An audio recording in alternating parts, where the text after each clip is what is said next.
Older. I'm 64, about a month away from 65. Really? Yeah. First of all, happy birthday in advance. Thank you. But I did not these guys just asked me how old you were before you came in. I said, I think he's mid-50s.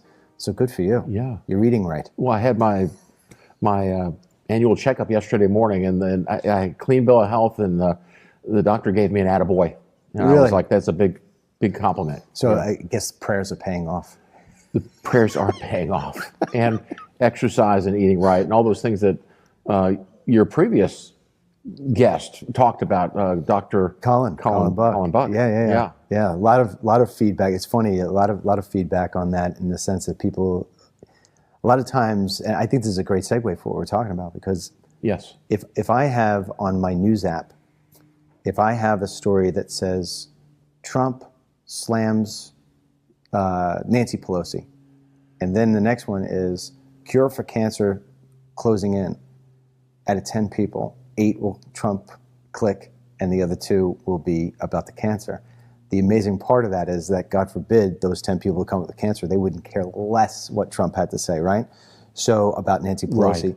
To that degree, a lot of feedback from our first program with Colin was, I've been putting my health on the back burner for all this other different stuff. That doesn't mean anything, because it doesn't mean anything if I'm not healthy. Right. I think the same thing happens here with faith. And yes, one of the things, it's funny, my wife this morning, knowing that I was going to do this with you, is bombing my phone with links, the whole family. And there are reports right now. I mean, Joe Rogan is the biggest podcast there are. He's got millions and millions and millions and millions, tens of millions of people. And there was a faith-based podcast that just beat him for the past 3 days. Really? And then on top of that, there were other podcasts that were faith-based that are rising up the ranks.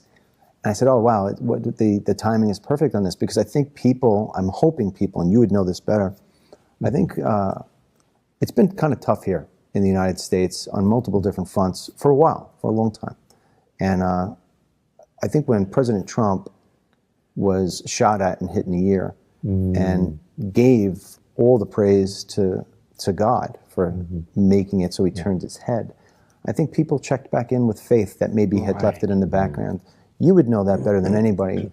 Do you see right now, is there any sort of resurgence that you're seeing in people that may have put faith in the back burner now saying it deserves to be in the front?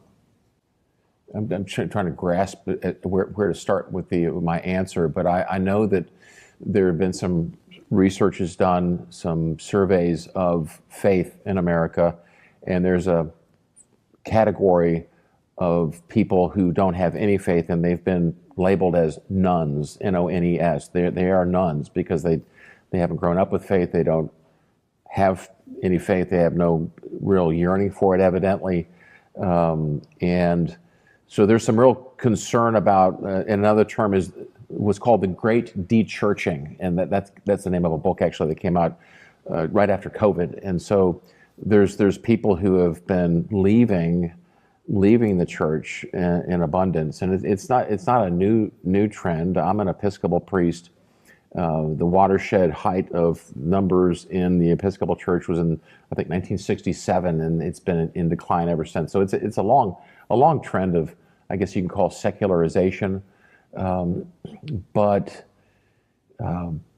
there are a lot of people I know out there who are trying to find faith, who want the community that churches give to them. I think that's a huge piece of what is a great way of bringing people back into the church. Why do you think? Let's dive into that for a second, because we just talked about it on my podcast earlier this morning. It's politically based, and we were talking about how it is that the country lost its way a long time ago.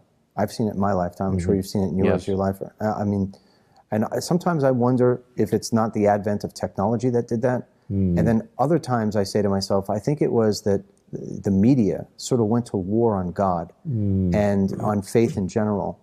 And they stripped it. They stripped it from our lives. And almost to the point, too, that if you even bring up something like, if you put something about the Lord on a bumper sticker on your card, you're a Bible thumper. There's been a real media war on God. Do you think let's do a twofold here. Do you know what I'm talking about? Have you felt what I'm talking about with like the media has sort of gone anti-God? And do you see America's problems being in part because we've disconnected God from our lives in the way that it used to be when we were younger? Well, I know that, so I work in a school, pre-K through 12th grade students, and so I have the largest youth group in Indian River County, 650 students. So, and so I'm continually trying to figure out ways to connect with those kids. And you mentioned technology. Kids are on their phones all the time, even on campus in the upper school. They're allowed to have those phones, and they're not allowed to in 8th grade and under to be using them. But I know that's a huge distraction to kids, and from conversation and from, I mean, certainly they can be looking at an app that is Bible related, but I think for the most case, they're going in completely different directions at the expense of face-to-face communication. And so that's as a baby boomer who grew up with a very conversational father and mother, and where I was taught to talk to people, and I go into a waiting room, or I'm in amidst a group of students who are on their phones, it's disrupting to me. Yeah. And so that's a little bit different from your question, but it all, kids can go anywhere on the phone anytime, and unless their parents have put some boundaries, some containing apps, but it's unbridled. And that creates I think a problem with community, of talking with people, of being comfortable talking to people, and striking up conversations.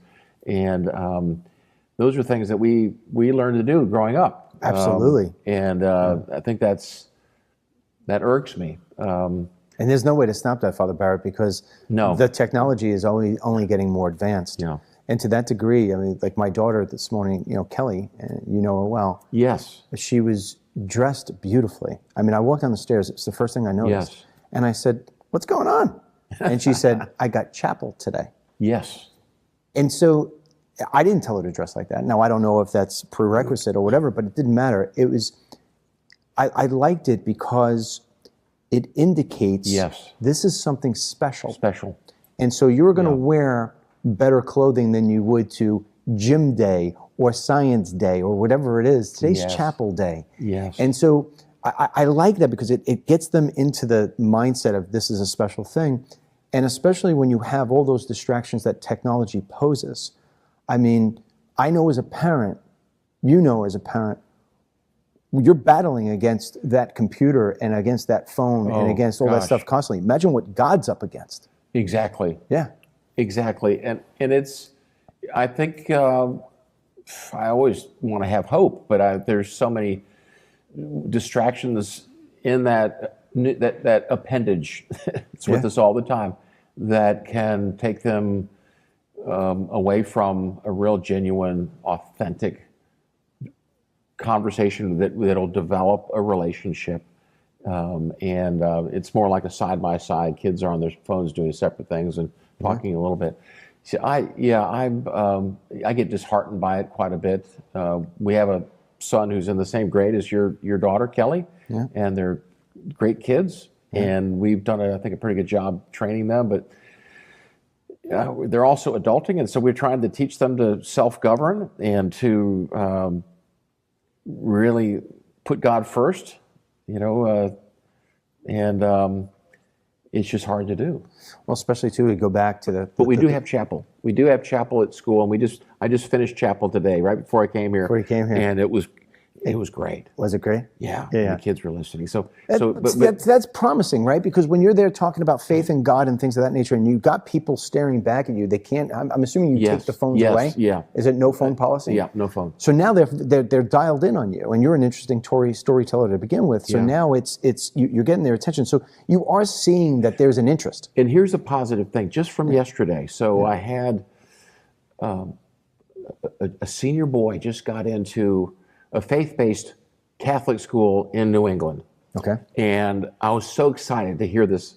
Word got around through my son, and I said, that's going to be a perfect place for him. I know family's Catholic, and I know about the school. It's a great school. And I went up to see, I saw him yesterday, and I said, great, I'm so excited for you. I know that school. It's a great school. I saw his mother, who teaches on campus later on. And I said, I'm so excited for your son. And she went on, and she said, Father Barrett, he looked at several schools, and this is the one he's always wanted to go to. His father went there. He wants to go there. And he said to me, Mom, I want to go to a school that still has chapel. That was my highlight point of yesterday, right there. That comment. So some seeds have been, certainly he's gotten it from his family and going to Mass on Sundays, but something about an educational institution that values chapel is carried over into him. He wants to make that a part of his life. And that's key. That's key because, even with the kids with these cell phones and the technology, I don't really think they want it. I just think it's there. And so it's almost, I hate to say this, but it's almost like cocaine to a kid. Yeah. And, the person who's using cocaine really doesn't want the cocaine. They've just been dragged into that world. Because if I'm with my daughter and the two of us are there and she's sitting there on her phone and I say to her, hey, how about a lacrosse catch? She never says to me, I'd rather just sit on my phone. It goes down. She's like, all right, I'll get the sticks. And I say to myself, wow, I wonder if I did more of that.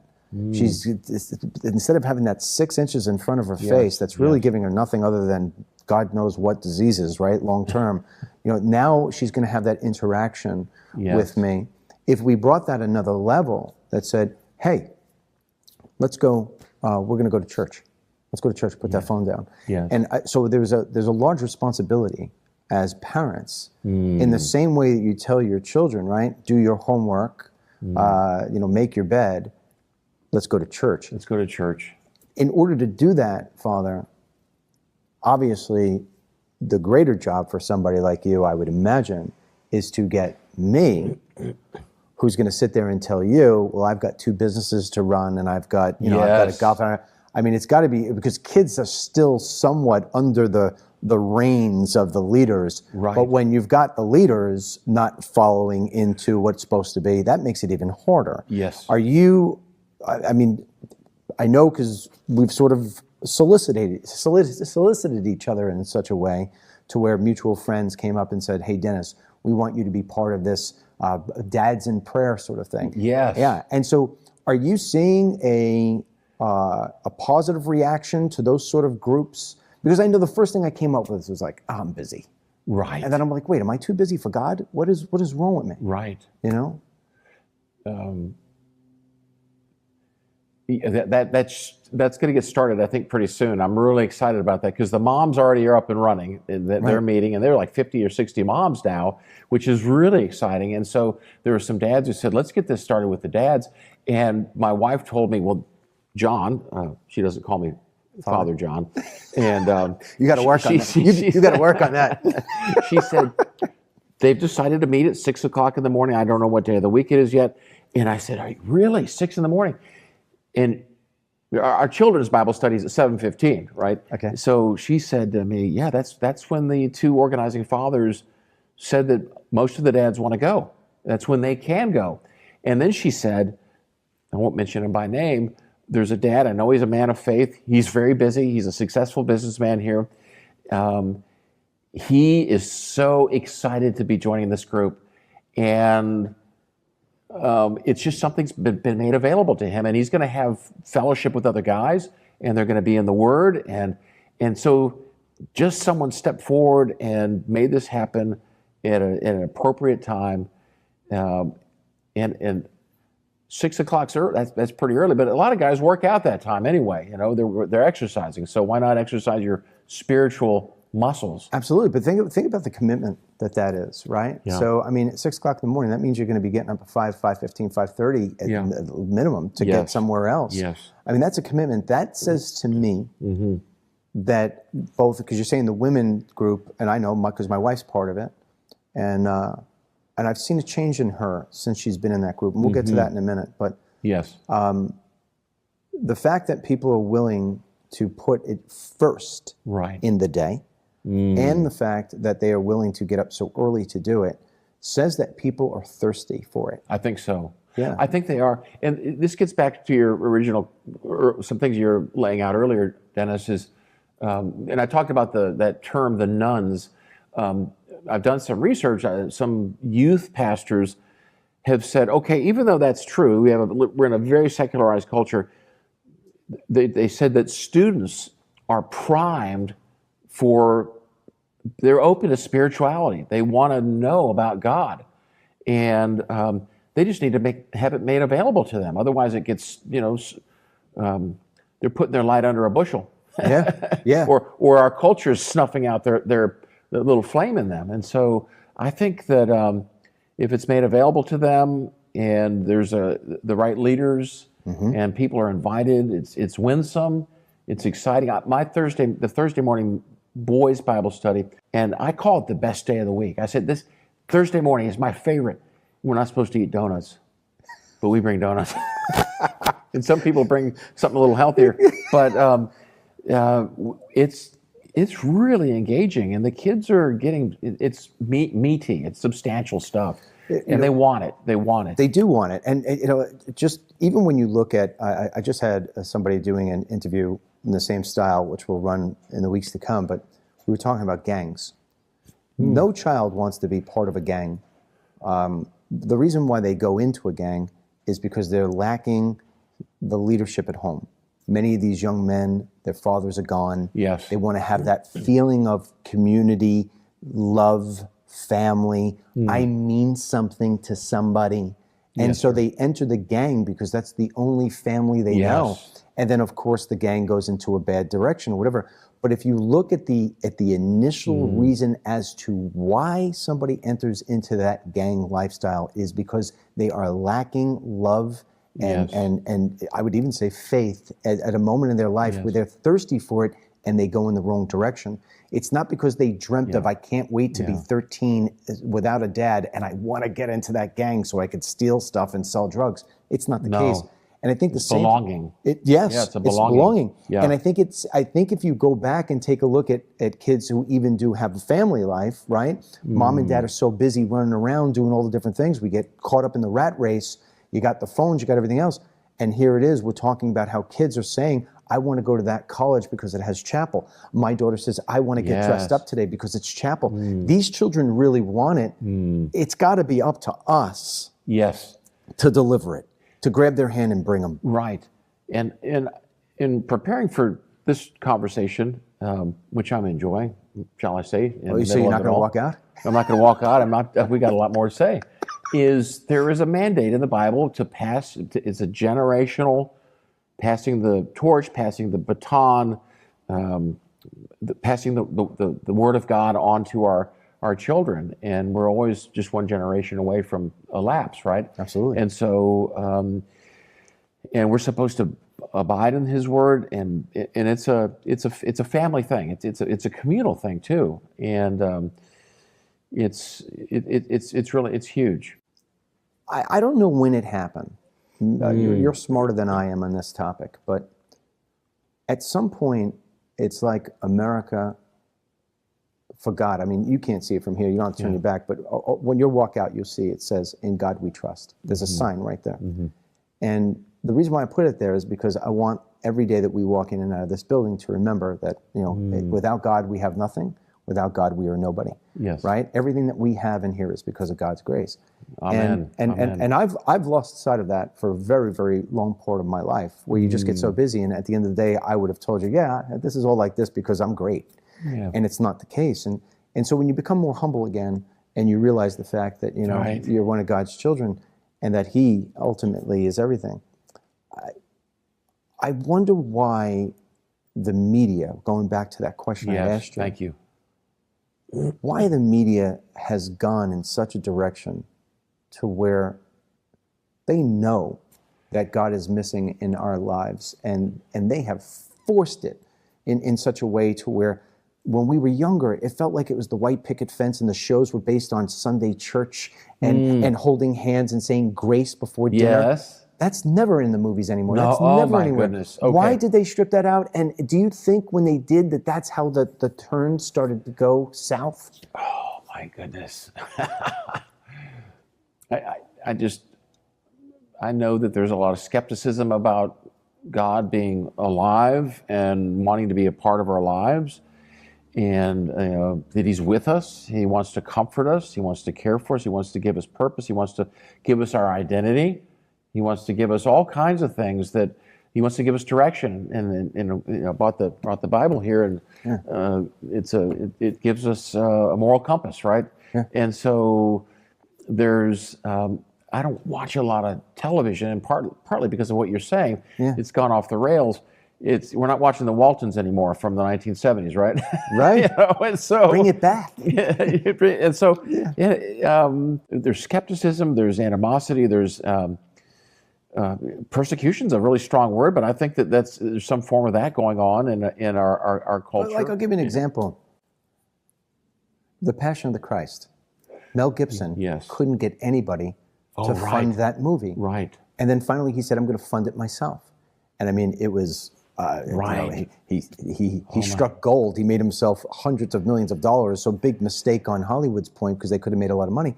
But the point being is, why wouldn't you want something like that? Why wouldn't you want to have the telling of Jesus Christ and what happened? I mean, and people are thirsty for that. So to me, and I don't know who that devil is, but for some reason, the media has, and maybe I should be answering this question more than you. It's not even fair because I'm in the media business. Because you experience it much I've more experienced upfront, it. Yeah, I mean, experienced it in a large way. And at the end of my podcast, my political podcast, which I do 5 days a week, going back a couple of years ago, I decided that, usually you end the podcast and you say, all right, thank you for joining us. Make sure you go to DennisMichaelLynch.com, sign up for the newsletter, blah, blah, blah, blah.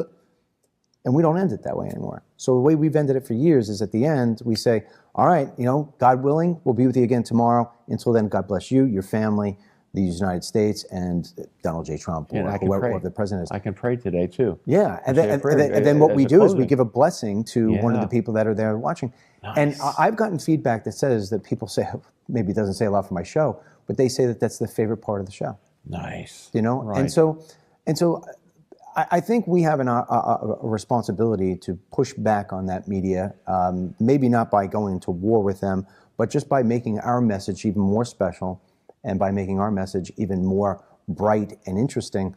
And it leads me to something that I didn't have in mind to talk about today, but you brought it up. You got to make it interesting for these kids, right? Yes. So you're saying how church has declined. Why do you think church has declined? Is it because it's too boring for the youth? I mean, you got these new, my son, my daughter. My daughter just last weekend went to one of these churches not far from here where they play the music and they do a little bit more singing and making it a little bit more interactive. Do you think that is some of it? Have we made it a little bit too dry? Maybe so. Our speaker today, and in the middle of an upper school chapel, is Libby Sanderson with Youth for Christ. It's a wonderful ministry of reaching out to kids on campuses, and she came to speak at St. Edward's, and she started with an icebreaker. She got 3 kids up on the stage. They had stools on which to sit, and they had to blow up 4 balloons, and then with each balloon, tie it off, and sit on it, and pop the first one, blow up the next one, tie it off, sit on it, pop the second one. Whoever won got some candy. And kids were going nuts. This is chapel. Chapel. This is chapel. Yeah. We got to be, reverence is really important. Yes, we live in a very informal, very casual culture, increasingly so. Dressing up is nice on chapel days, but there has to be some aspect of levity, and that she brought that to the congregation today, and then she got into her message. That was her icebreaker. That was her entree into talking about success, using Tim Tebow as her example. Phenomenal. Yeah. Picture of him taking a knee every time he scored it, contributed to scoring a touchdown. And she said his goal in life was to lay up his riches in heaven rather than the fleeting joy of success here on earth. And it was very well received, I think. And it was, it was 3 minutes of the icebreaker and about 10 minutes of this message. And so she had fun with it. She was engaging. She's gifted at it. She's a godly woman. And she's closer to their age. I think that helps. Yeah. And so, yeah, to answer your question, I think that there has to be some kind of engagement on their level. Yeah. And she, I think she got them. I know some people in the church will push back on that, and I have a different approach, but I'm more of a grandfatherly figure, even though my youngest son of 4 is 17, but and they confuse me often. People confuse me as his grandfather. That's okay. We started late in life, but yeah, I'm continually asking myself the question that you've raised. How do we reach these kids in a way that's going to draw them in? Because I think there's a huge difference between dragging a kid to church and having that child want to go. And if we can put a little bit more, I hate to use the word sizzle, but I can't think of another one. Okay. That's what she did today. She created sizzle. She brought some sizzle factor. Yeah, she did. And it wasn't over the top. It wasn't something crazy. It was just something that was a little fun. And she got them, hey, she's a fun woman to listen to. Versus when I remember when I was a kid, you would go in there and everything was so serious and so dry. And the message got lost. The message gets lost. And I think she was, now we hear in what we read that attention span is shortening. Yeah. And so the sermon has to be brought down too. Unless the sermon is interesting. Excellent. Right. And I was going to counter that because then you don't want it to end, Father. A mentor of mine a long time ago said a sermonette makes a Christian ed. Because he would give these 25-minute sermons. And I know my younger brother and his wife take their 3 kids, have for years, to a Bible church where they have 25-minute, 30-minute sermons. And I asked Andrew, do your 3 kids listen? He said, yeah, because it's got some sizzle factor. Your word, not his. Yeah. So there's all kinds of ways to get at us. And if you think about it, going back to my media perspective, and maybe I've given you something to think about, is that, you just brought up Tim Tebow. Yeah. Tim Tebow was a great football player, but when people talked about him during the week when he was playing in the NFL, it wasn't about how he scored 2 touchdowns with only 2 minutes left. It was how it is that he genuflected, and they had a problem with that, and they wanted to have that stopped at the NFL. Which doesn't make any sense to me, because you can have the NFL players doing stupid dances at the end and all the other different crazy the NFL players sometimes get caught up in, very criminal sort of stuff. That's okay, but... She made that comment. She said he doesn't do a dance like almost everyone else does. Yeah. Because that's not what he's about. He takes a knee, he thanks the Lord for the fact that he's gotten the opportunity to score a touchdown. Yes. And that's where, it's amazing too, because if you ever watch the end of the Super Bowl, it's amazing that Disney's willing to pay for this, but Disney would always pay for whoever the NFL champion was at the time. So let's just say, for instance, it was Joe Montana back in the San Francisco 49ers. You remember at the end of the Super Bowls, they would say, Joe Montana, you just won the Super Bowl. What are you going to do next? I'm going to Disney. And that's the way it was. Now, a lot of times you'll see that NFL players will be, they'll come off the field. Hey, John, unbelievable play, great play. Tell us about how it is that you scored that 30-yard touchdown. And he'll start off by saying, well, before I say that, I want to say thanks to my Lord Jesus, and I want to say thank you, Lord, for having me here today and being able to play in this football game. Right. If we had more of that on the Oscars and all the other different award shows, if we had more of that, the media brought that back in and they made it cool to have faith. I'm telling you, every kid would be walking around, instead of having a Beyonce sweatshirt, they'd have I believe in God sweater. Nice. Nice. And I think, so that's what I would like to see. But in terms of getting back to the people who are 50 and over. Yes. When they tell you why they sort of left God and now are coming back, what is it usually that people are saying that push them away from practicing their faith like they should? going way back to, I refer to the Episcopal Church back in the 60s. So we lived in Little Hudson, Ohio, northeastern Ohio, a wonderful white picket fence town, and a great place to grow up. And my dad and my mom, we moved there from Texas in the early 60s. And I remember as a young man, 4, 5, 6 years old, I was so proud. My dad, I'm busting on my dad here, he would usher. He would hand out the bulletins at the door. Sure. And then he discovered golf. And so golf became a Saturday and a Sunday thing. He stopped attending. So my mom took over. Okay. Got the 3 boys, the Barrett boys there. And my dad continued at certain times, Christmas and Easter. But sorry, Dad, it's passed on. But and he was proud as could be when I went off to seminary. He's just really proud of me. But I think that was in our culture. There's this increasing desire to travel, to play golf, to play sports, to do fun things with the family, but it can fragment our commitment to church, and it's a battle. It's just a big battle, and I think that you work really hard. I'm sure you want to go home at the end of Friday and you just want to just crash and crater, but there's got to be going back to the Bible story, the story of creation. God created the world in 6 days, and on the 7th day he rested. There's got to be a day of rest, Sabbath rest, and the time of worshiping the Lord and thanking Him for our many blessings in this amazing country. But I think a lot of things have encroached on Sunday, and for Jews, it's on Saturday night. Well, let me use myself as an example, because I want to take it a step further than actually going to church. I want to talk deeper into the presence of God and faith.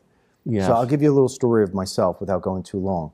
Ryan, if I go too long, throw something at me. But to this day, I'm still not a church-going guy, because every morning I start my day off the same, and it would take a really bad weather day, like this morning being 40 degrees this morning, to throw me off my game. But most every morning starts the same way. I wake up in the morning, take my shower, and I go out onto my balcony. Yes, you do. And I sit there and I do my prayers, and I say thank you to the Lord for everything, and I ask for forgiveness, and I say the Lord's Prayer, and then on top of that, I speak to the Lord about knowing that my imperfections are keeping me from reaching the maximum person I can be, whether it's being a dad, a businessman, a community member of the community. And then if I'm having a spat with somebody, or there's a problem or something, I put extra prayer for that person, right? There's somebody in my neighborhood right now who has just sort of like lost his way. And we were very good friends, and through politics, he just let it get it out of control. And we don't talk at this point. I don't talk because every time I talk to him, it's poisonous. When I say my prayers for my family and for everybody else, but I say extra prayers for him. Good. And I start that way off, and for some reason, it has leveled me and calmed me in such a way. It's almost as if I have my prayers, nothing in the day ahead is going to get me, For me, that's my church. For me, that's where I connect. And so I don't go to church on Sunday, not because I don't have respect for it, or not even because I don't like it. It's because I have found my own place to tie in with my faith. Yeah. When when we brought up the whole thing about maybe doing a thing with dads, I was like, I like this because I feel almost as if it's an extension of what I'm already doing. Right. And so to that end, to me, I would hope that the Lord, I'm sure the Lord would want me to go to church on Sunday. And I do, of course, on all the big holidays. But if I had to guess, I would say he'd probably prefer me checking in with him every morning and giving him thanks and praise than going to church. Yes. And so what I was referring to is the once every 7-day cycle of being in a larger community, hearing God's word preached by someone who's prepared that sermon, and praying for people together, and having fellowship there in the fellowship hall. but there has to be the daily quiet time, the daily devotional. You shared that practice of yours with me a while ago, At lunch, and I right? know you also love nature. You love to see God in creation. I think on your phone screen shot, it's that exact there. There it is. Yeah. And so you see God in creation. You mentioned that earlier. I do. You're having this relationship with Him. It's vital. It's mature, and it's so. The daily practice is huge. Is hugely Why do you important. think people have abandoned that in the way that they have? I got to imagine, Father. I got to imagine when you say in the 1960s it started to where the decline on the people going to church began. I have to believe, although there's not there's not a statistic that's monitoring it. I got to imagine that the daily faith that one presents, like I'm presenting, has gone with that, right? I mean, I'm the anomaly where I'm going this way because I started getting more into God in the last couple of years of doing that, and I don't go to church. But I would imagine most people have just started to say goodbye to faith. Right. And look around you. Look at our world. How else would you explain all the ugliness that is there? So do people ever say to you why, aside from I picked up golf or because I'm just too busy with 4 kids, do they say why they put the Lord down for a while and now are coming back into it? I think in the academic world, there's definite pushback, antagonism against Christianity. There's still a pushback because there's so much emphasis on the success of where you go to college, what type of job are you going to get. It's an ongoing battle.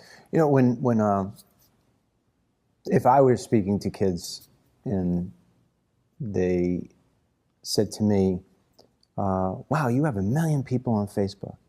Okay. Wow, you've been on television. You go on Amazon Prime and see 2 of the documentaries I've made. So if I go give a speech, I'll have hundreds of people show up. And if they said to me, well, gee, Mr. Lynch, you live on the water, you've got a boat, oh my God, I mean, you've got everything. Give me the secret sauce. I would truly, without any hesitation, say to them, the best times of my life where I had the most success was when I was completely dialed in with my faith. Because, thirsting for money or thirsting for success, thirsting for popularity, that's superficial. That's not really, because that could be taken away from you. As quickly as I made my money, I could lose my money. As quickly as I make my friends, they can turn on me. Every person who likes me on Facebook couldn't unlike me on Facebook. What I want to have is consistency. And the way that you win the game of life, in my estimation, from what I've seen in my first 55 years, is consistency. Right. So how did I stay with Mary since 14 years old? Consistency. Yes. How do I get the best out of myself every day?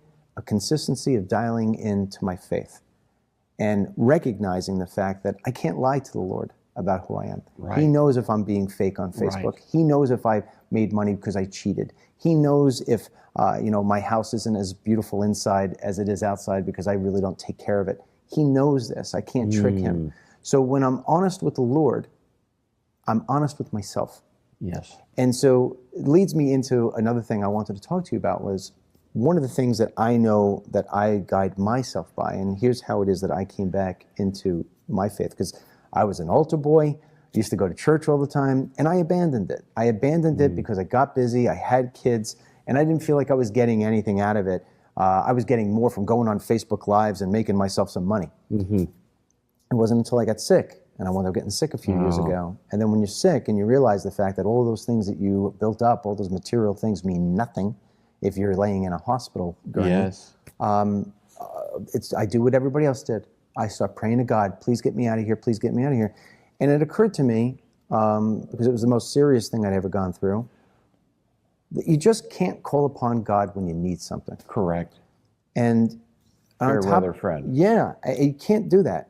And that's why I dialed in. And I said, I want to have faith all the time, because this is going to happen to me again at some point in my life. I'm going to get sick, or I'm going to be on my last words, or whatever. And I don't want to be begging God to, oh, I'm so sorry I wasn't with you all this time. I want to know that I have the strength to deal with those problems because I know God is on my side and is with me. And that's when I changed everything. Nice. In terms of how it is that I go forward. And the most success I've had in my life has really been over the last couple of years. And I know it's because I'm grounded in my faith. Yes. It's the basis of everything. It's the basis of everything. And one of the ways that I live my life, why I don't cheat on my wife, why I don't steal, and why I don't do business deals that would put money in my pocket but make me feel like a lesser person. The reason why I carry myself as well as I do, and I'd like to believe as well as I do, and why I have such a good family, is because I live based on the idea that one of these days I'm going to meet my Creator, and I want my Creator to look at me and say, boy, did you have a good scorecard. Yeah. And so I think, I hold myself in that way, that I have to meet my Creator one day, and I'm going to want Him to be happy with who I was on this earth. And I think if more people dialed into that sort of thing, we would have a better place. That said, I saw a bumper sticker once and it stuck with me. It said, everybody wants to get to heaven, but nobody wants to die to get there. Do you get people questioning you about whether there is a heaven and what heaven actually is? And how would you define what heaven is? So may I jump back a little bit to what you're saying about? There's no rules. There's no rules. I just glanced at. I didn't bring a Bible with a word search chapter verse, but there's a psalm about the word steadfastness shows up in the Psalms all the time, and there's one particular one: the steadfast love of the Lord endures forever. It's just repeated and repeated and repeated, and I believe the Hebrew word for steadfast is hesed, which relates very closely to love. And so God's love is steadfast. God is always there for us. And so what you were just talking about, this daily practice of being with Him and not being a fair weather friend to Him or a foxhole believer, it is a beautiful thing. It's what God wants us to be involved with, know that He's there all the time and He loves us and cares for us and wants to forgive us and give us purpose and strength and direction. And so anyway, that's I love it. Well, it's hard. The people I've seen lose faith before is what you just said there, right? Yeah. And then all of a sudden, knock on Take wood, it out. your child gets sick. Your child is stolen, your child is lost, something bad happens to you, and people say, my God, I believed in you, I had so much faith in you, and how can you do this to me? Right. And you got to hear these kind of things constantly, right? Do you not hear people questioning, is there really heaven? What's heaven like? And why does God do bad things to good people? Well, I'm going to just, before I answer that even, your surgery, whatever it was, your sickness, I had a really a bad one, dire, horrible surgery. I was 49 years old, so in 2009, and Barbara was there, just as I know Mary, your wife, has been there with you, and so that's the steadfastness of a spouse is critical, and that stability, that ballast in your ship, your mutual ship is so important in the journey of faith. And I'm sure that you could spend a number of minutes talking about that amazing wife of yours, and for so long. Absolutely.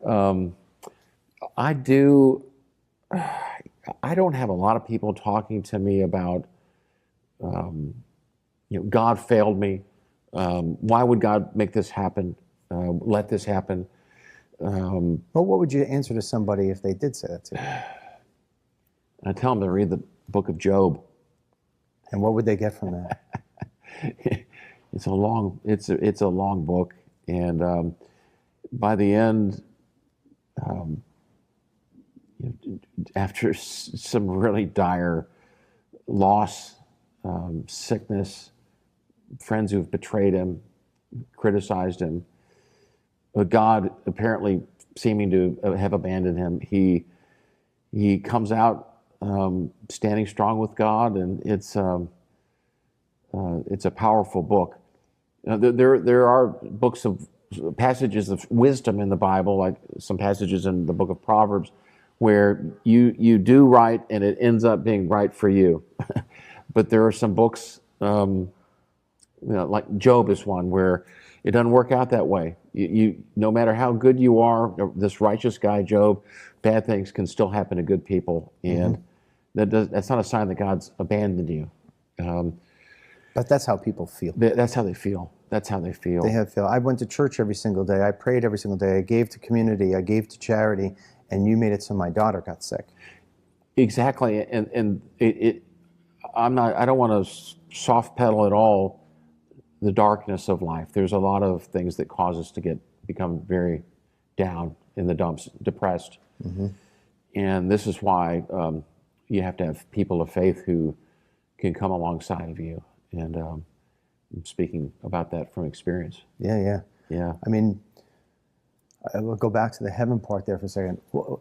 How would you describe heaven to somebody? What do you think heaven is? What do you think it's going to be? Thank you. That's streets paved in gold, diamonds. Just playing with you. I think it's going to be breathtaking. Trump would tell you that heaven is Mar-a-Lago. Because that's what you just painted Mar-a-Lago. Gold and diamonds. Heaven on earth, right? Yeah.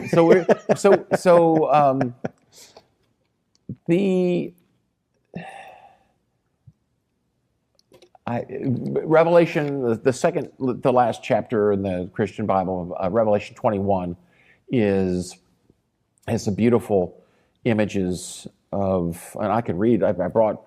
God. Yeah. It's gorgeous. It's breathtaking. So John, the writer of the Gospel of John, is writing this as it's an apocalyptic view of the end of the world. And then I saw a new heaven and a new earth, for the first heaven and the first earth had passed away, and the sea was no more. And I saw the holy city, the new Jerusalem, coming down out of heaven from God, prepared as a bride adorned for her husband. And I heard a loud voice from the throne saying, "See, the home of God is among mortals. He will dwell with them. They will be his people, and God himself will be with them. He will wipe away every tear from their eyes. Death will be no more. Mourning and crying and pain will be no more. And the first things have passed away." And the one who was seated on the throne said, "See, I am making all things new." It's beautiful. And he said, "Write thus, for these words are trustworthy and true." Then he said to me, "It is done. I am the Alpha and the Omega, the beginning and the end." And so, in the beginning of Genesis, and here at the end of the Bible, you have the restoration of the Garden of Eden. You have this sense of, I think the powerful thing for me there is God restores, God comforts, God takes away the pain, he wipes away the tears, but he's with us. And that's the amazing thing about Jesus coming down into the world. He died at age 33 and went back to heaven, left the Holy Spirit with us. But he came to give us a sense of joy in our walk, but he also, Emmanuel, lived with us, and his Spirit lives with us now. But he understands pain and suffering. He died on the cross for our sins and rose to new life. So anyway, going back to your question, I think that in the meantime, we're here. A lot of good things have happened in Christ here on earth, and we have to be a part of bringing more of heaven into earth. But we're supposed to have our hope set on heaven as we continue to forge on here, even if it leads to insults and persecution. Love our enemies as well as our neighbors, right? Right. So even if your neighbor's an idiot. Yeah. It doesn't talk to you anymore. whoever he is. Better off. Does that answer? It does. Somewhat. I think that, look, there's one thing for certain, right? Nobody we know has ever come down and escaped death and said, "Hey, by the way, I'm back." Yeah. Right? Yeah. But a lot of times you'll talk to people and they'll say that, my wife died, and I felt her. I know she's there. I know she was the butterfly. I'll give you a story. Yes. That always gives chills. Remember the Parkland shooting?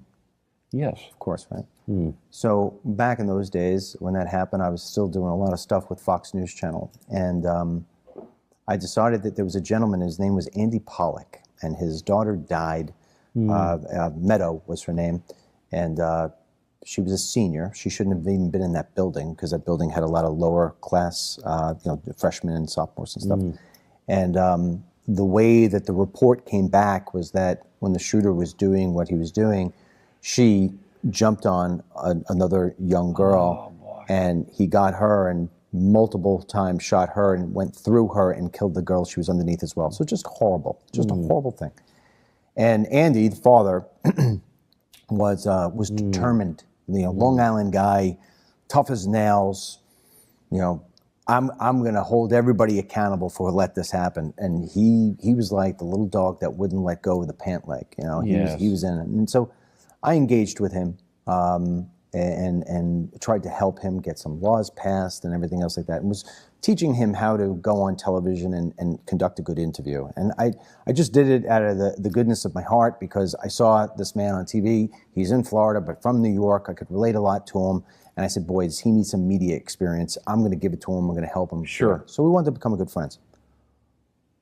Long story short, I meet another mother, Lori Adelhoff, who now is, she's on the school board in Brevard County, wherever that all happened. And I met her as well. And so she was talking about her child and her daughter, Alyssa, 9th grade. It's Valentine's Day. So the last thing she said was, I love you, and gave her a little Valentine's Day gift. And she goes in and she's killed. And then another gentleman I dealt with, I can't necessarily remember his name because we only did it once, and he lost his son. It was a band member or whatever. And you're hearing these stories and they're horrific. So Lori was saying that she felt as if people couldn't understand what it was like being them, what it was like to lose your child. You don't understand what this is like. So we decided that we would go to the gravesite of her daughter to sort of put a face to it, if you will. In this particular case, a stone. And I said, all right, I'm all right with that. We'll do that. It's going to be a little heavy for people to see you going and visiting your daughter's grave, but maybe they need to see it to realize the reality of this. So we go to the graveyard, and as we're walking there, she explains to me that Andy's daughter was the next headstone over, and that the other gentleman, let's just call him Joe, that Joe's son was another headstone a couple down. So they were all buried very close to each other. And as we're sitting there, and we're watching her go through her grieving, and we're filming this, she starts talking to me about how, she goes, do you remember when you were at my house and you saw that picture of Alyssa? That was her daughter. I said, yeah. She goes, did you see that there was a butterfly on her? Oh, and I said, yeah, I do. She goes, it's the weirdest thing. She says, when she died, somebody made that sketch and put a butterfly on her shoulder.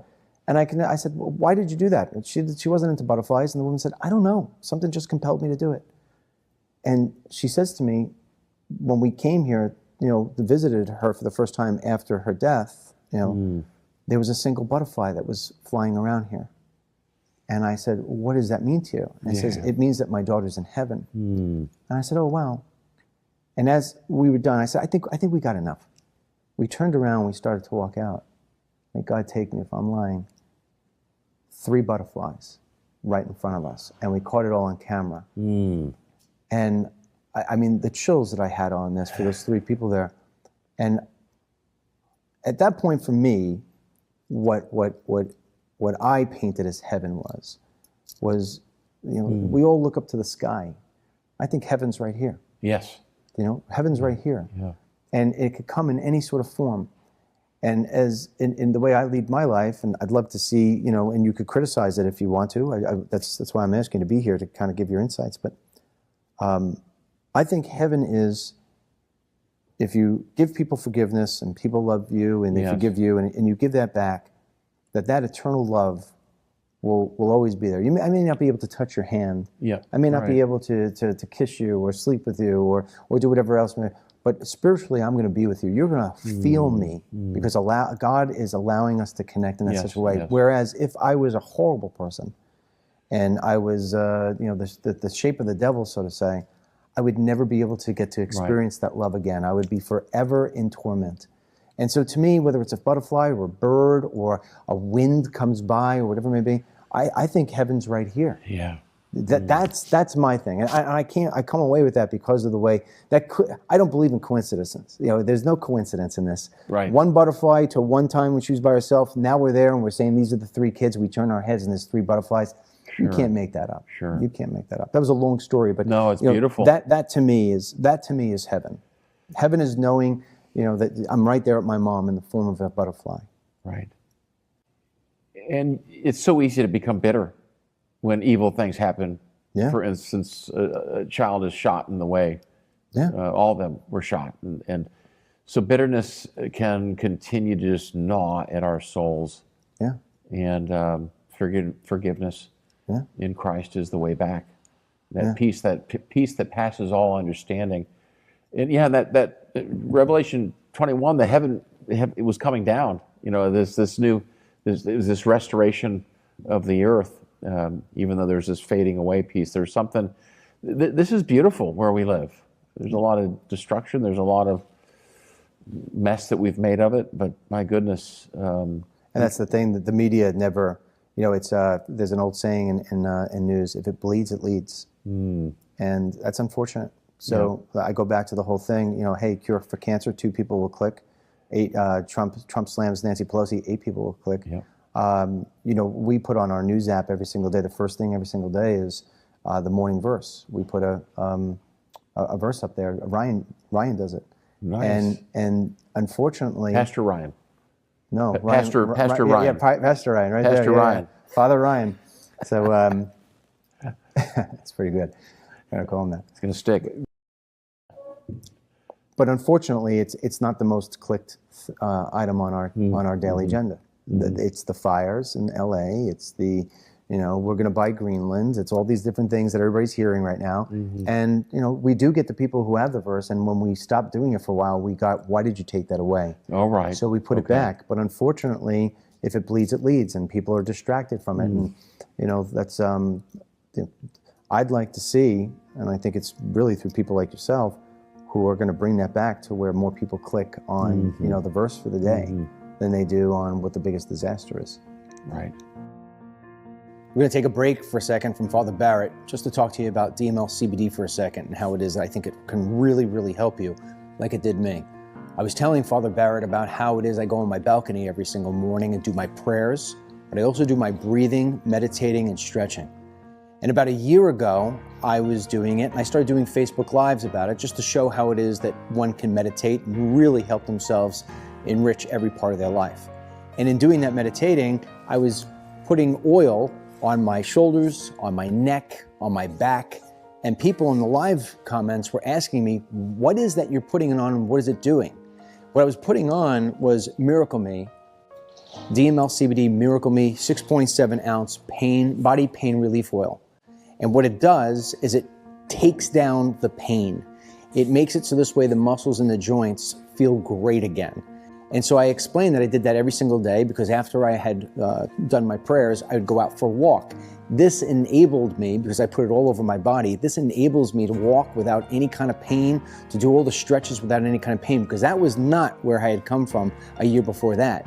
I had so much pain, so much aches, I can't even explain it to you.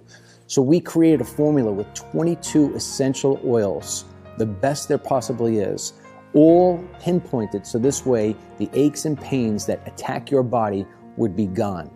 I went on there just to talk about meditation. We wound up selling almost 1,000 bottles in just 1 week from me going up there. And today, to this day, those people, the majority of them are still all of our customers. DML CBD Miracle Me 6.7 ounce body pain relief oil. We mixed it with the most powerful, tested, safe CBD and a little bit of aloe, and it is absolutely magic. It's miracle in a bottle. So I suggest heavily that if you're having yourself the aches and pains that I used to have, you're not able to walk, you can't move right, whatever it is, whether it's the lower back, the legs, the arms, the shoulders, or all of it, give yourself a chance. Go to dmlcbd.com/miracle, MIRACLE, dmlcbd.com/miracle. Use the coupon code FAITH, FAITH, inspired by the conversation today. Go there, you'll get 25% off. This is magic in a bottle. Miracle Me, dmlcbd.com/miracle.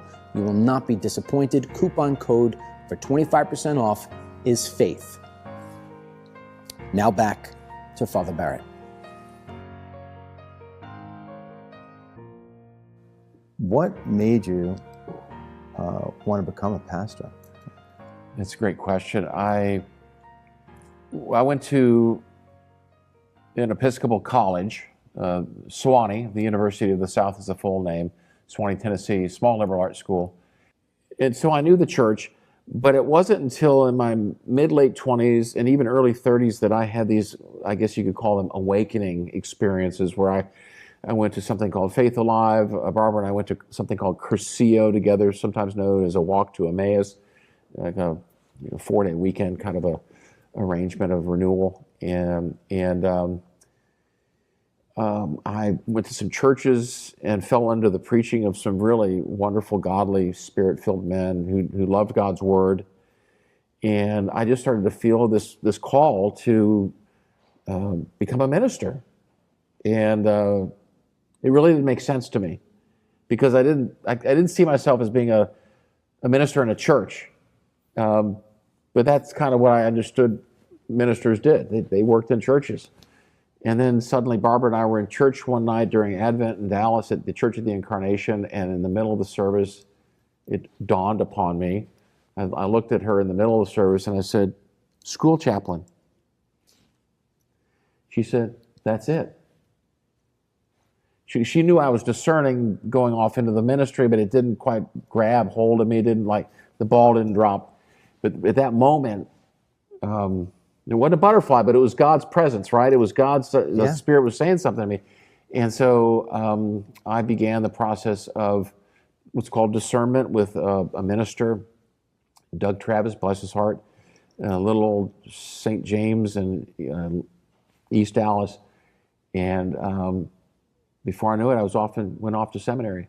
Really? But here's a great story. You have another minute? Yeah. Two? Yeah. So John said, he said, "John, how old are you?" Because I wasn't diving in 100%. Okay. I was talking to him. It was going on for a few months, and he finally said, "How old are you, John?" I said, 38. "How many kids do you have?" "One kid Barbara was pregnant. We have one on the way." He said, "All right, you're not getting any younger." He said, "You got to put the plow into the ground and go." He was he was from rural West Texas. Yeah. And cowboy boots, big guy, bigger than life. And he said, "Here's what I want you to do. I want you to pray to God. I want you to start fasting and praying, and I want you to pray to God for a sign to tell you to go to seminary or not." I said, "All right, I'll do it." Mm-hmm. And about 2 weeks later, I had this dream, this really vivid dream, that I was standing in front of a church. In the wintertime, I was standing out in the snow, and the door of this church with a red door, Episcopal, it opened up, and there was this, it was at nighttime, this glow in the inside, and I could see all the way through down the aisle. There's a service going on. There's a minister there, I guess, at the other end, and I start walking towards the door, and suddenly this Bible appears. Someone's holding this Bible. It just slides right across, just inside the door, and this other hand points to the passage, Psalm 65. That was my dream. Really? I woke up and I'm like, "Barbara, I had a dream. So I opened up the Bible. I read Psalm 65. I said, "All right, well that's cool. That's amazing." So the next Sunday we go to church. It's the Thanksgiving church service. They get to the Psalm and they're like a third of the way through the Psalm, and I'm like, "I know that Psalm. Psalm 65, they're reading it. It's a Thanksgiving Psalm." Can't make this stuff up. Yeah, I can't make it up. And I said, Barbara, that's my psalm. That's my psalm. I'm going to seminary. Really? I told Doug Travis, I was like a little kid. I was like, Doug, I had a sign. It's a dream. And he was like, all right. He wasn't surprised. He was excited for me, but he was like, all right, let's do it. Let's get you going. And then you're in. How long does seminary take? 3 years. 3 years. Yeah. So do you do it on weekends? That's a keeper story, by the way. You can't make that stuff up. No. That's my story. No, that's your story. It's funny. Everybody has one, right? Yeah. Everybody has a story. In fact, when we first met you, not when we first met you. I think after I met you, I'd seen you at a wedding, and we were talking about right. and I told you about how I wound up. Sean Hannity invited me on his show for 1 hour. I had our own special to myself, but the way that happened was the month before, I was driving through Texas on Interstate 10, and if you've ever been on that, I mean, that's a scary road, right? Don't run out of gas. Don't. And I was all by myself, and I was praying to God, and I said, everybody on Fox News puts me on, but Hannity won't put me on. Why won't he put me on? I want to be on Hannity. I said, maybe one of these days he'll give me a full hour special to myself. So it was like, not only did I ask to win lotto, but I wanted like the Powerball. And then the next month, I wound up getting a phone call from Hannity. You told me that. Yeah, they want to give me a full thing. I was like, that. Okay, nobody's telling me there's no God, man. But you love telling the story. I love telling the story because it's so unbelievable. Those are your stories. Those are our stories. Those are our stories, and I think we love telling it because it's another way of conveying to people that there is a God. Don't tell me there isn't a God. There is a God, and He's with us, and He's with each one of us in our own special way. Yeah. So 3 years. So do you go on weekends, weekdays? What is it? So it was full residential, and my what does that mean? So we lived there. We moved to Ambridge, Pennsylvania. So you took the wife, you took the kids. We took the kids. Whole family goes. And Henry was born by this time, so we had 2 kids at that point, and that's a high risk. It was high risk, and it's a lot of risk. My church, God bless them, they ended up paying for so much of my seminary experience. Really, it was like brought me to tears. Wow, that's another part of the story, but they were just such a faith-filled small. It was an A-frame church. So they called it the Whataburger Church because it's shaped like a Whataburger restaurant. If you know Whataburger in Texas, you got probably some Texans out there listening. We got a lot of Texans, and so they'll be cracking up. And I know what Whataburger. Yeah. What a burger. Yeah. And so we went off to seminary. And I'll say though that in the first week of seminary, the whole community got together, and on Wednesdays they had Wednesday morning Eucharist, and afterwards they had, it's called the Dean's Hour, and sometimes lunch after that. But Dean's Hour, they had speakers come in, but the very first Dean's Hour, the incoming students had to give their testimonials. We had to stand up in front of the whole seminary community and share how why we were even there. And so you heard we had 33 people in my class. We got to hear all these. It was like amazing. I'm sure. It was just amazing. And you get to hear all these different stories. You're like, God is so good. Absolutely. He's so amazing. So it is. And it solidified our community. And so let me ask you, in winding this up here, because I ask the same questions of everybody, no matter who it is. I take what I think their area of expertise is, and then I ask them to give a bit of advice in 3 different ways. I should say not 3 different ways, to 3 different sections of people. Minute or 2 on each one. Every day you're with children at school. So if you were speaking to some youngsters right now who are listening to this, what would be your advice if they weren't totally dialed into God? They weren't giving Him time. They didn't believe. What would be your advice to them? I think the most important thing for me in my faith growth was kind of came outside of me in the form of I'm thinking when I was in my 20s, some older gentlemen who were involved in their faith communities, they said, "Hey, come and see. Come join this Bible study, join this group." And I was just barely adult, just definitely adulting, and they invited me into this community of belonging, and so I'm just so thankful to those people. I can name them all, and that's something that came independent of me. Even though I was going to church, I was trying to figure out life. I was trying to figure out what it all meant, and was lost. I felt lost in a lot of ways. So I would encourage them to find, and I tell my two oldest sons this, of our four, you've got to be in a community. You've got to find people who are going to be believers, and I'll ask them, how are you doing? What are you doing? How are you connecting with people? Because you need that. Yeah. I would encourage them to have their quiet time. The quiet time. Yeah, their quiet time. That's huge. What about and this is getting more into my demographic of who listens. What about that person who is 50, 55, maybe, my age, where you may still be working, you're busy there, your kids are in school, or, they're starting to get out of school or whatever, and they have seemed to forget about the importance of faith. What would your advice be? What's the first step they take to re-engage? They may want to go on a retreat, just go away, just go to a quiet place, and just completely separate from technology, from the routine, and just reflect. I always have people pray for me when I go into those situations. I was telling Barbara about this gathering, and told her a bit about life after 50, and she said, "Well, that sounds like the Bob Buford book. It came out, I think, in the 90s, early 2000s. He was a really successful businessman, Oklahoma, Texas, who wrote a book called Halftime, and he basically said, all right, when you turn 50, you're at halftime, and you got to go into the locker room and figure out your game plan, and come out new, and that's why I love about what you're doing here, because iron sharpens iron is a saying from Book of Proverbs. Okay. I believe in.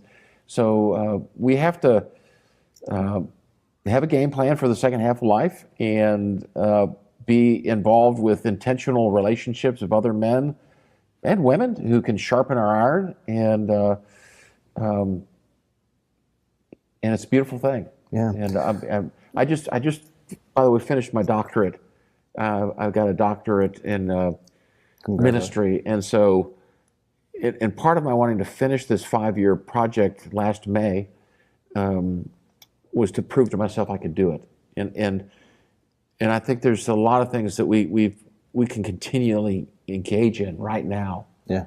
And I'm a bit older than you are, even though I look as young as you. Younger, I think. Younger, absolutely younger. In fact, everybody thinks I'm Ryan's grandfather.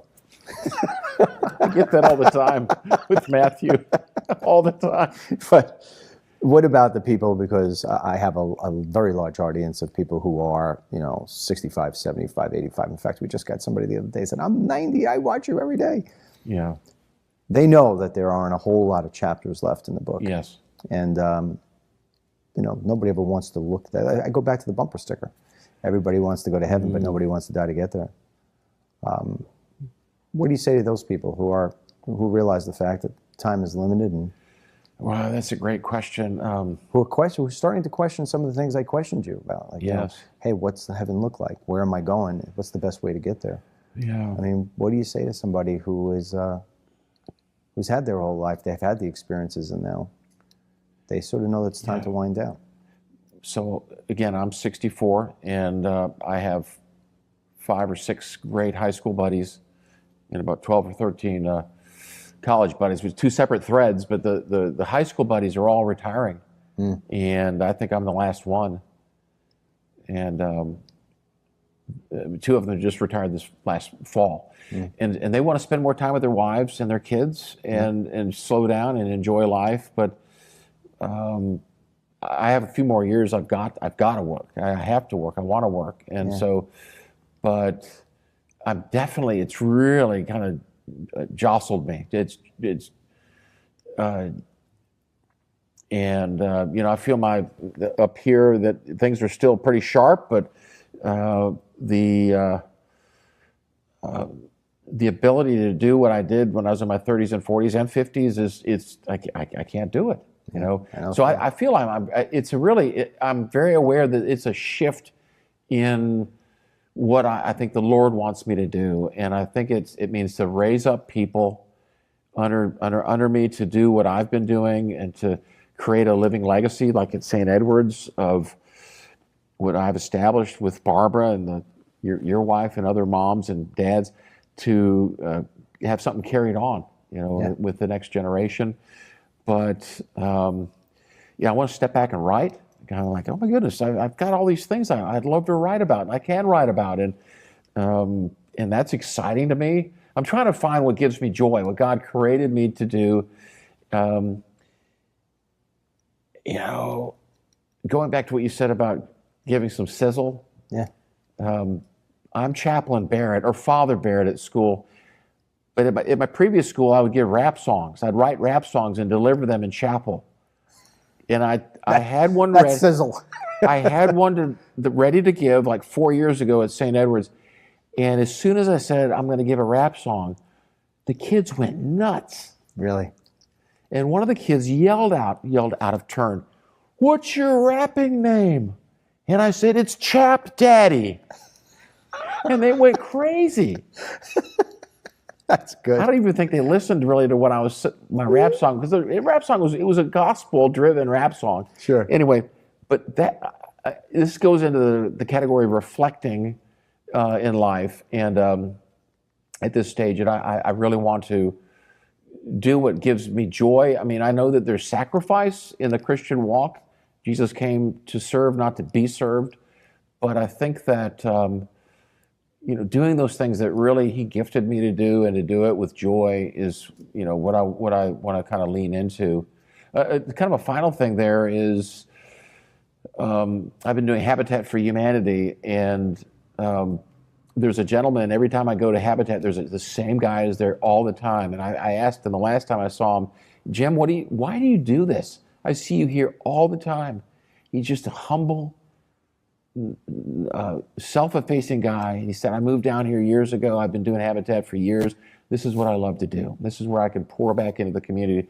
And so I think doing what Jimmy Carter did, after his presidency, I mean, his legacy really, I think a lot of people say, came by living out his faith with Rosalind after his White House tenure. And what a beautiful legacy he has in that way, through Habitat for Humanity and other ways. But so that's a few things to kind of find what I think that's the premise of life in many cases. If you can find what you love to do, and and then give thanks to the fact that you're able to do it. That's maybe that's the secret sauce. How much time do we have left? About a minute. I was a pretty good soccer player in high school and college. And I remember at the beginning of, I think, my junior year, we had a scrimmage against some other team. Okay. And this kid had me cornered I was at left wing. He had me cornered. And I'm like, I'm way better than this guy. I mean, what am I doing here? I'm stuck. Yeah. This, and Coach Phil Hogarth, he said, he was English. He came all the way down the sideline. He's standing right off across from me. He said, my nickname was JB. JB, you're better than that. And I was like, oh my God, Lord, I'm better than that. I didn't say Lord at that point. I dribbled my way out of there, and I got the ball back into play. And my mother used to say to me, I'm going to tag into this. She said she noticed about my game, my how I played throughout a whole soccer game. She said, John, you really only come alive in the third quarter. Why is that? She was gracious, lovely mom, awesome mom. And I realized she was right. I only came alive in the third quarter. And I've looked at that as a metaphor for I'm in the third quarter, maybe the end of the third quarter of my life. And I think maybe that I can add into this that it's so important for us we've got so much more we can do. And we have so many gifts we can give at this age with our wisdom, with God guiding us. That's a great closing, because there's an old thing, I don't remember who said it. It said, what would you rather have, youth or wisdom? And I think I'd pick wisdom every time. And then the second to that is Youth is wasted on the young. I'll leave you with a quotation. Go ahead. Let's end it on that. About heaven. This is from C.S. Lewis, one of my heroes, who actually was an agnostic and an atheist and came to faith through a friend, J.R.R. Tolkien. Okay. Wrote, his own works. But he said this famously: aim at heaven and you will get earth thrown in. Aim at earth and you get neither. Wow. Aim at heaven and you will get earth thrown in. Aim at earth and you will get neither. And I think, that's a great lesson for us. Maybe you can stop at that point. But that's a home run. Thanks for the honor of being here. Thank you for being with us. Yeah. Thanks for inviting me into fellowship. Yeah, with these 1 million+ people. And Pastor Ryan. And Pastor Ryan. All right. Sounds good. All right, well, that's it for us. Thank you so much for joining us on Life After 50. We'll be to you again next week with another episode. We ask until then that you go to DennisMichaelLynch.com. Sign up for the newsletters that we put out every single day. And when I say we, I mean my family and I. We are a family-based business, and we do everything together every single day. So this way, we can make the greatest content for you and your family. Until the next time, may God bless you, and God bless the United States of America.